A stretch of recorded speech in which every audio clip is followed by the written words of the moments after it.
Meteorites. Have you ever seen a shooting star? Did you make a wish? Known as meteors, these bright streaks of light in the night sky have been a source of a wonder for ages. In fact, Chinese astronomers were carefully observing and recording the appearance of meteors as early as 687 BCE. A meteor is a chunk of a material that is poured into our atmosphere by Earth's gravitational field.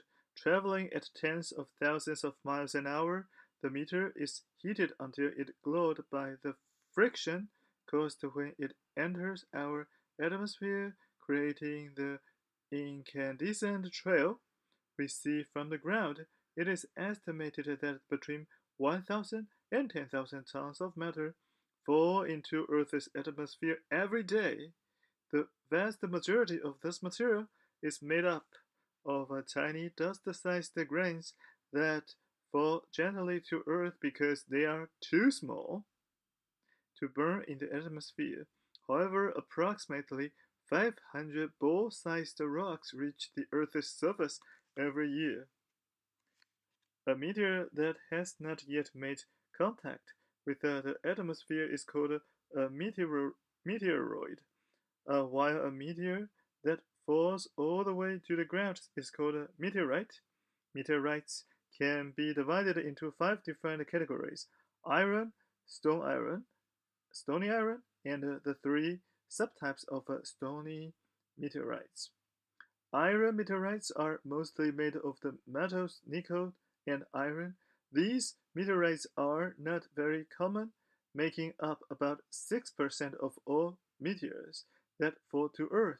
Several current theories speculate that iron meteorites are fragments from the outer cores of former planets or asteroids that broke up long ago.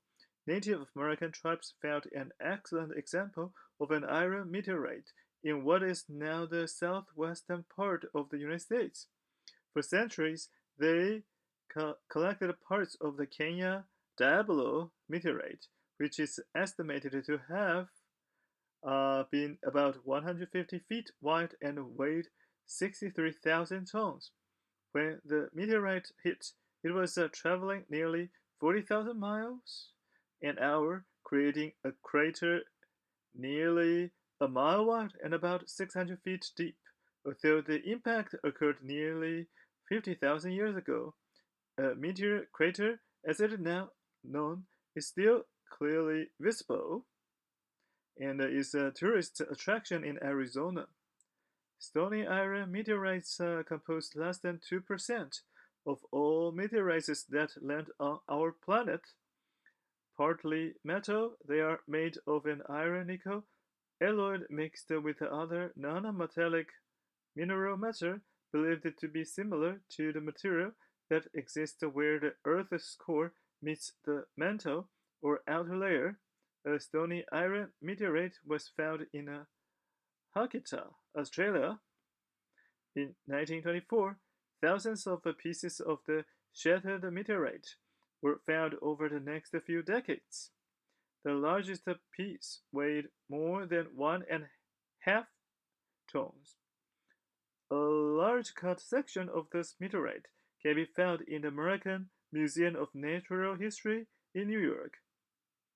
The last group is the Stony Meteorites, which can be divided into three separate subtypes. The first is the chondrites, which are the most commonly found meteorite, making up around 86% of all meteorites that fall to Earth.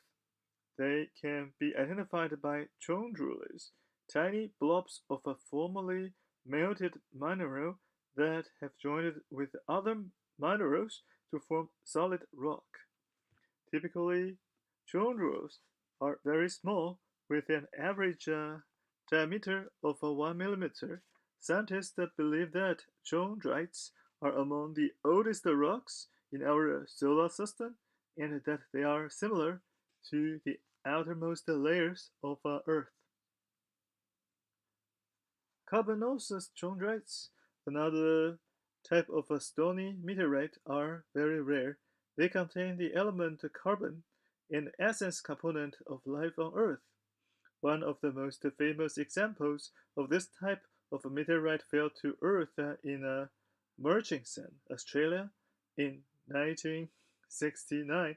When scientists examined the Murchison stone, they were amazed to find that it contained several different amino acids, organic compounds that make life as we know it possible. This discovery confirmed that there is still a lot we do not fully understand about meteorites and their formation. In particular, some researchers claimed that the Murchison meteorite and others like it were evidence that life on Earth did not begin here but was brought from somewhere else by a carbonaceous chondrite meteorite. The last group of stony meteorites is the achondrites, which make up just over 7% of all meteorites that fall to Earth. These are made of stone as well, but do not have chondrules. These meteorites may have the most interesting story of all because scientists believe that some of the chondrites that have been found were once part of Mars and our own moon.